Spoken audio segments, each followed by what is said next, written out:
चंद्राची सावली भाग 3. मंगळवारी रात्री 7च्या सुमारास छतारियाच्या स्टेशनवर गोसावी, हवालदार आणि त्याचा काळा धनगरी कुत्रा टायगर उतरले. ब्रँच लाईनवरचे स्टेशन असल्यामुळे सगळा कारभार आरामशीर होता. सर्व प्लॅटफॉर्मवर शुकशुकाट पसरला होता. गावाबाहेर जात असलेल्या 2-3 प्रवाशांची तिकीटं पंच करून स्टेशन मास्तरने प्लॅटफॉर्मवरच्या दाराशी त्यांची तिकीटं घेण्यासाठी आला. त्यांच्याकडे पाहताच हे गावचे नाहीत हे त्यानं ओळखलं. त्यांच्याशी ओळख पटवायला त्याला एवढं कारण पुरलं.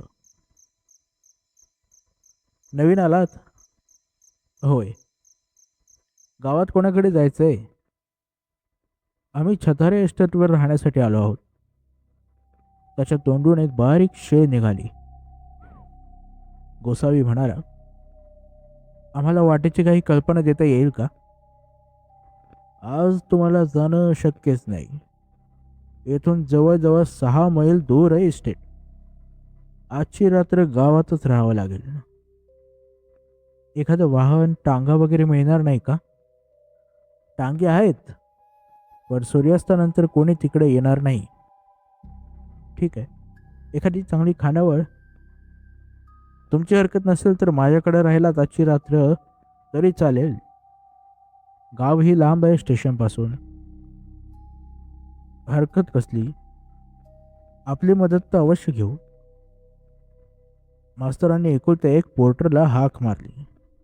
अरे, यानं घरी पोहोचून येतो बरं का. ते तिघे स्टेशन बाहेर पडले. 50 फुटावर त्यांचे क्वार्टर्स होते.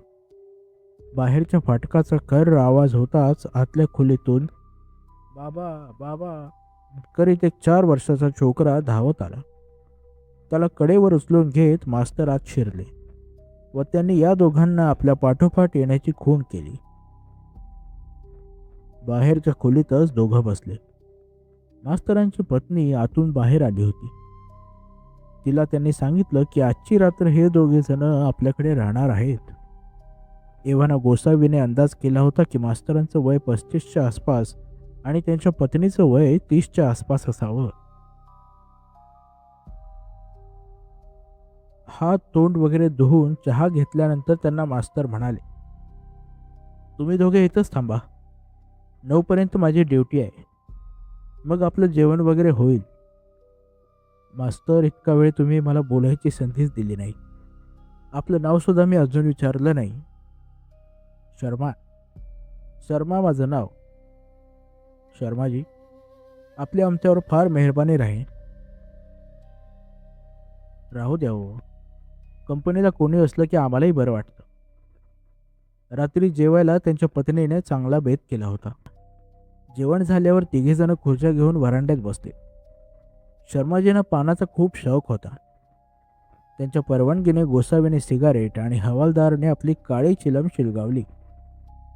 1-2 पानं झाल्यावर शर्माजींनी त्यांच्या मनातला खरा विषय काढला. तुम्ही इस्टेटीवर राहायला जाणार आहात? माझी मॅनेजर म्हणून तिथे नेमणूक झाली आहे. मला खरोखर काही बोलण्याचा हक्क नाही आहे गोसावी, पण शर्माजी, कंपनीनं मला सारी हकीकत खुलासेवार सांगितली. आजपर्यंत तिथं 4 माणसं पाठवली गेली. तिथं कुणी टिकत नाही. शेवटच्या माणसाचा पत्ताच नाही. हे सारं मला माहीत आहे. तरीही तुम्ही नोकरी पत्करली. भिकाऱ्याला पसंती नसते म्हणतात ना, तसंच.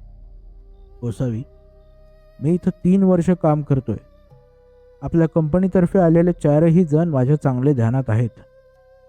गाव आहे 1000-1500 हजाराचं. नवा माणूस सर्वांच्या ताबडतोब लक्षात येतो. शर्माजी, आडपडदा ठेवून बोलायचं काहीच कारण नाही. तिथं काहीतरी घोटाळा आहे, ही गोष्ट सूर्यप्रकाशा इतकी स्पष्ट आहे. इस्टेटी संबंधी तुमच्या कानावर जर काही आलेलं असेल तर तुम्ही मला सांगावं, अशी माझी इच्छा आहे. तो आमच्यावर एक प्रकारे उपकारच होईल. पण कानावर येतात ते अफवा असतात. अफवा असल्या तरी त्यात काही ना काही सत्याचा अंश असणारच. संपूर्ण अज्ञानात असण्यापेक्षा थोडीशी माहिती असणं चांगलं नाही का? अहो, खेड्यातल्या लोकांच्या एक कल्पना आगीशिवाय धूर नाही म्हणतात ना. तुम्ही बेशक सांगा शर्माजी, तुम्हाला काय काय माहीत असेल ते. काहीही असलं तरी आम्ही तिथे जाणारही आहोतच. तुम्ही सांगितलेलं समजा खोटं निघालं तर फारच छान. गेल्या वर्षात फारच गवगवा झालाय गोसावी. इतके दिवस काय व्यवस्था होती की गावचाच माणूस दिवसा तिथे जात असे व रात्रीचा गावात वस्तीला यायचा. तोपर्यंत सगळं ठीक होतं. ही तिथं राहायची नवीन व्यवस्था झाल्यापासून सारं बिघडलेलं दिसतं. मी आपलं विचारतो हा, राग मारू नका. गावातलीच माणसं या प्रकारामागे नाहीत ना? छे हो. रात्री तिकडं चिटपाखरू सुद्धा फिरकत नाही. कुशाल दारं उघडी ठेवा. चोराला बोलवलं तरी यायचं नाही. पण दुसरं काहीतरी येईल. येईल. हो की नाही? हो की नाही? हो की नाही? हो की नाही? हो की नाही? हो की नाही? गोसावी हलक्या आवाजात म्हणाला. मास्तर ताडदिशी उठून खुर्चीवर एकदम ताठ बसले. हे कसं माहीत तुम्हाला? तिथल्या एका पत्रात त्याचा उल्लेख होता. तेच गावातले सारे लोक म्हणतात. तिथे काहीतरी आहे. आणि हे नवीन नाही बरं का. पलीकडच्या गावाचा रस्ता मधल्या बारक्याशा खिंडीतून जातो. तिथेही आज कितीतरी वर्षे गाडीवर नारळ फेकतात. नक्की सांगा ना शर्माजी. गोसावी, स्वतः पाहायची छाती कोणाची झाली आहे? वाऱ्या पावसाने एखादं गुरंढोर किंवा एखादी शेळी बकरी जरी संध्याकाळची तिकडं आसऱ्याला गेली तरी गावकरी त्याची आशा सोडतात.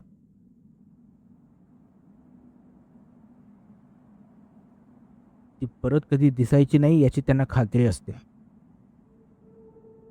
दिवसाउजेडी तर लोक जातात ना तिकडं. गोसावी अगदी नाईलाज झाला तरच. असं काही जनावर तिकडे गेलाय अशी शंका आली तरच जातात. शेळी कधी वेडी झालेली पाहिली आहे का? हा हा, मी पाहिली आहे. दुसऱ्या दिवशी त्यांनी त्याला चारी पाय बांधून गावात आणली होती. मला या गोष्टीतलं काही कळत नाही, पण शेवटी त्यांनी ती गोळीत घालून ठार करावी लागली. रात्रभर ती तिकडेच अडकली होती. देवालाच ठाऊक तिथे काय झालं होतं ते. म्हणूनच गावातून कामाला मनुष्य येत नाही तिकडं, हो ना? गोसावी, या लोकांच्या मनात त्या जागेची विलक्षण धास्ती आहे. एवढी गोष्ट खरी. माझ्याजवळही गावातले लोक त्या बाबतीत मोकळेपणाने बोलत नाहीत अजून. तरी मी 3 वर्ष झाले इथं आहे. तुम्हाला काय वाटतं? मला काही माहीत नाही, पण मी तिकडे फिरकणार सुद्धा नाही. रात्री गोसावी आणि हवालदार वरांड्यातच झोपले. सकाळी चहा झाल्यावर स्टेशनवर गाडीसाठी आलेला टांगा त्यांनी ठरविला. निघताना शर्मा नको नको म्हणत असताना गोसावीने त्याच्या छोकऱ्याच्या हातात 5 रुपये ठेवले व त्याचा निरोप दिला. टांग्याचा घोडा जबरदस्त होता. आत आरामशीर गाद्या होत्या. टायगरला आत बसवायला आधी टांगेवाला तयार नव्हता, पण त्याची फुल स्वारी धरण्याचं कबूल केल्यावर मग तो तयार झाला. स्टेशनपासून 2 फर्लांगभर पक्की सडक होती. त्याच्यापुढे कच्चा रस्ता लागला. तिवाठ्यावर गावची मळलेली सडक वळून डावीकडे गेली व टांगा इस्टेटीच्या वाटेला लागला. हवालदार पुढच्या बाजूस बसला होता आणि जराशाने त्यांनी आपली चिलीम भरून धूम्रपानाला सुरुवात केली. त्याचं व टांगेवाल्याचं हलक्या आवाजात काहीतरी बोलणं चाललं होतं, पण गोसावीचं तिकडे लक्ष नव्हतं. छतार या इस्टेटवर असं विशेष काय होतं की त्या साऱ्यांचाच मनावर परिणाम होत होता. गावात कोणाशी तरी ओळखी काढून लोकांच्या कल्पना तरी काय आहेत हे काढून घ्यायला पाहिजे होतं, पण ते काम घाईने होणार नव्हतं. त्याला वेळ लागणार होता. आता तो आणि हवालदार तेथे राहायला जात होते. ते अगदी नवखे होते, अनभिज्ञ होते. कशाची अपेक्षा करायची याची सुद्धा त्यांना कल्पना नव्हती. तेव्हा आता एक गोष्ट अगदी कटाक्षाने करावयास पाहिजे. दोघांनी अत्यंत सावधगिरीने राहायला हवं. जर काही झालंच तर निदान त्यामागे त्या दोघांपैकी कोणाचा बेसावधपणा किंवा हलगर्जीपणा असता कामा नये. रस्त्यावर एक लहानशी टेकडीची ओळ लागली. त्यातून घाटवजा रस्ता गेला होता. आसपासचा भाग संपूर्ण वृक्ष होता. लालसर दगडांचा सर्वत्र पसारा होता. त्यावर खोडेला सुद्धा एखादं झाड किंवा रोपटं नव्हतं. शेवटच्या वळणातून टांगा बाहेर पडला आणि समोर एकदम दरी पसरलेली दिसली. बाहेर आल्या आल्या रस्त्याला फाटा फुटला होता. टांग्याच्या आणि गाड्यांच्या चाकोऱ्याने झालेला अर्धवट रस्ता सरळ गेला होता व डाव्या हाताला अगदी स्पष्ट दिसणारी एक वाट होती. आताच्या उंचीवरून खूप लांबवर नजर पोहोचत होती. चढणीवरून टांगा आला होता आणि घोडा थकला होता. टांगेवाल्याने टांगा तेथेच थांबविला. ही आपली इस्टेट आली साहेब. त्याच्या शब्दांनी एकदम भानावर येऊन गोसावीने बाहेर पाहिले व मग तो खाली उतरला. ते तिघे डोंगराच्या कडेवर उभे राहिले.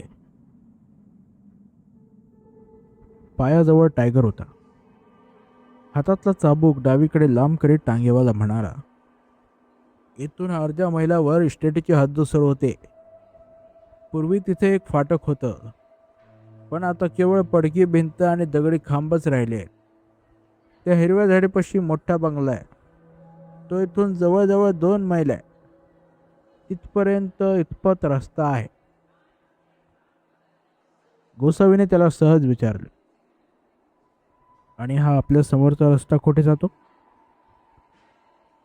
पुढे 11 मैलावर जामनपेठा गाव आहे, तिकडे जातो.